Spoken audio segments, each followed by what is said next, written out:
OddsJam is lying to you. For a company that claims to be better focused, almost every move they make is anything but. In this video, I'm going to walk you through why OddsJam isn't just misleading. They might be actually working against the very bettors who pay them. They've bought up smaller competitors and jacked up prices, they've endorsed shady prop firms, and behind the curtain, they're quietly selling data to the same sportsbooks they claim to be helping you beat. Let's get into it. OddsJam loves to market themselves as a tool for the people, a data-driven platform that helps bettors find value, spot inefficiencies, and make smarter bets. You've seen the lines. Beat the books, get the edge, better focused. But when you start peeling back the curtain, it's pretty clear that's not their priority. Because while they're still charging you hundreds of dollars a month to access the data, they're also cashing checks from the sportsbooks themselves. This is where the real story starts to unravel. OddsJam has an affiliated company called Optic Odds. You can look it up yourself. It's right here, and if you don't believe me, their UI looks almost identical. Now, Optic Odds doesn't sell to bettors, it sells to sportsbooks and provides real-time odds, pricing feeds, and market data to the very same books that you, the bettor, are supposed to be competing against. Think about that. OddsJam takes money from bettors, and through Optic Odds, they also take money from sportsbooks. They're profiting on both sides of the table. That's not better focused, that's business focused. And according to an insider I spoke with, that second revenue stream, the one from the sports books, is not small. More on that in a second. Before we get there, let's rewind to 2022. OddsJam bought a small site called OddsBoom. It used to be a clean, affordable odds comparison tool. We can't talk about that, I'm gonna cry. And it only cost about $15 a month. Then OddsJam bought it, and overnight, that affordable option disappeared. Prices jumped from $15 to over $100 a month on the cheap end. I would know I was one of the lucky people who Randall offered this can't-miss deal.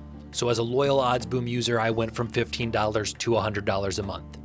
Alright, while editing this, I realized now that they were charging $90 as per this message, and he offered me $50 because I was an OddsBoom user, but I do know when I ended up canceling my OddsJam subscription, I was paying $100, and I think most people were paying close to $200 or $300, as they are now. OddsJam started after the acquisition fairly cheap, and then raised their prices when they had no one else competing with them outside of Dark Horse. That's not innovation, that's consolidation. That's the playbook of a company that eliminates competition and cashes in on users left with no alternative. And they did it while still pretending to be the little guy fighting for the better. Fast forward to now, and OddsJam is promoting a so-called prop firm called Bankroll U. If you've seen my other video, you already know what that's about. It's a glorified sports betting combine that takes your money and gives you fake betting balances, dangling an unrealistic chance of walking away with thousands if you can beat their insane 45% ROI benchmark. It's an exploitative model, plain and simple. And for a company like OddsJam, who built their brand on being for the better, to turn around and endorse something like that, it's gross and hypocritical. It tells you exactly what they value. Not bettors, but business relationships. Now let's talk about what's happening behind closed doors. I spoke with someone who was one of the first employees at OddsJam beyond their two founders. He left on bad terms. When I reached out, he unfortunately said he couldn't comment. He said he'd been through a lawsuit with OddsJam and he legally can't disparage them. That was his exact quote. He also warned me they're extremely litigious, so yeah, I'll get ready for the cease and desist. But that's not the only conversation I had. I also talked to a UC Berkeley student named Nihal, someone I found through Reddit. He told me a story that, if true, says everything about who OddsJam really is. Nihal had been working on software for DFS apps and startups that catered to the sports books. He didn't like it, said it felt wrong, like he was helping the bad guys. When he discovered OddsJam, he thought, finally, a company that's on the better side. He applied and got a meeting with OddsJam CTO Vincenzo Ampolo. They gave him some assignments to test projects for Dabble and Parlay Play before bringing him on full time. While doing that work, he stumbled across something strange in the internal API logs of both Dabble and Parlay Play. He found references to OddsJam inside the sportsbook's own systems. I said, hold up, wait a minute. Something ain't right. If this company is supposed to help bettors beat the books, why are the books using their data? So he confronted Vincenzo about it. And according to him, Vincenzo laughed and told him to keep that information quiet.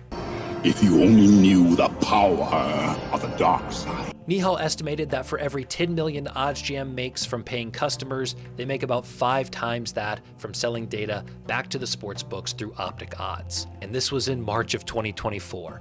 before the $160 million sale to gambling.com. You can decide for yourself what that means. Recently, I spoke with a competitor in the EV and arbitrage space, someone who asked to remain anonymous. They told me they had been using Optic Odds to populate the odds data for their own site. Their service was gaining momentum, respected by the community, and priced way more affordably than OddsJam's. Then suddenly, Optic Odds reached out.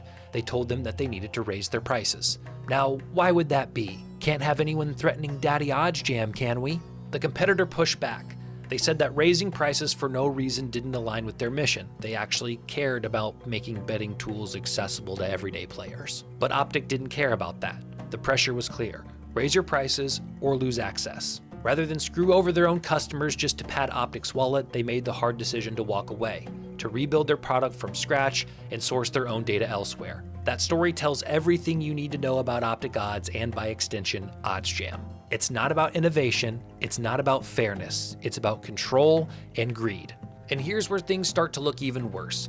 OddsJam's co-founder Alex Monahan loves to post videos and screenshots showing off massive wagers. It's 2025 and he can still bet hundreds on sites like Fliff and Prize Picks. Most players can't even get a fraction of those limits once they start winning. But Alex, he's somehow able to bet huge amounts on platforms known for limiting sharp action. And when you take a look at who Optic Odds is affiliated with, some of the very same companies and data providers tied to those sportsbooks and DFS apps, it suddenly makes a ton of sense. He's not playing the same game you are. He's playing with access and privileges that come from being inside the system. Then he turns around and sells you the dream, the idea that you can make hundreds of thousands through OddsJam, just like him. But the truth is, he's operating with advantages that regular bettors will never get. And that's the problem. He's monetizing a fantasy. And the cherry on top, OddsJam is currently being sued by Swish Analytics, another odds data company, for allegedly scraping, misusing, and reselling their proprietary data. Swish is claiming damages in the hundreds of millions. They've accused both OddsJam and Optic Odds of unfair competition, misappropriation, and enrichment. And the filings even point out that these two companies, OddsJam and Optic Odds, share addresses, staff, and operations. OddsJam, of course, denies everything. They say the claims are meritless. But whether they win or lose, the fact that this lawsuit even exists shows that something about their operation isn't clean.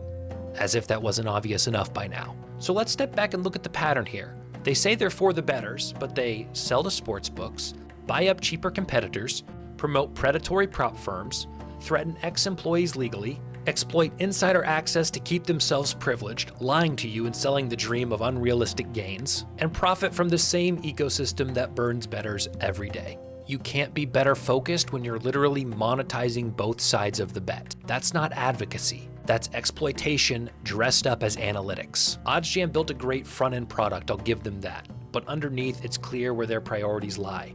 And if insiders, lawsuits, and user experiences are even half true, then the better focused branding isn't just false, it's deceptive. If you've used OddsJam, I'd love to hear your experiences, both good and bad, in the comments. Send me your screenshots and your stories. Because people deserve transparency. They deserve tools that actually help them, not ones that secretly feed both sides. OddsJam's biggest lie isn't in their data, it's in their marketing. There are plenty of other options out there that are not only cheaper, but truly better focused. Thank you for watching, guys. If you found this helpful, please like, comment, and share. My goal is to continue to provide you guys with transparency in a super muddied industry that I actually hate.